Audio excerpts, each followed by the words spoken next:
साथीहरु म चाहिँ अस्ति असार 15 मा दही चिउरा कति धेरै खाना मन हुँदाखेरि पनि ड्युटी थियो मैले ल्याउन पनि भ्याइन अनि खाकै थिइन के अनि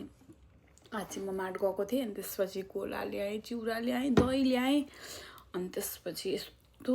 मजाले मुसेर यस्तो मजाले गम खाएँ लास्टै मिठो क्या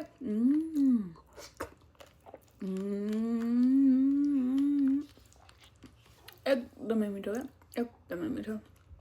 लास्टै मिठो तपाईहरु पनि दही चिउरा खानुहोस् स्वास्थ्यको लागि पनि राम्रो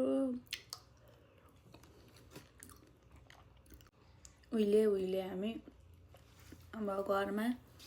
कटर पनि हुन्थ्यो आँप पनि हुन्थ्यो अनि दही कोला घरमै हुन्थ्यो कति मजाले खान्थ्यौं सबैजना वरिपरि बसेर हामी चाहिँ 4 जना दिदीबहिनी थियौं अनि एउटा भाइ अनि वरिपरि बसेर गम खान्थ्यौं अहिले त टाढा भइयो सबैजना सँगै बसेर खान पाइ छैन एक्लै खाँदैछु साथीहरु र पनि मिठो भयो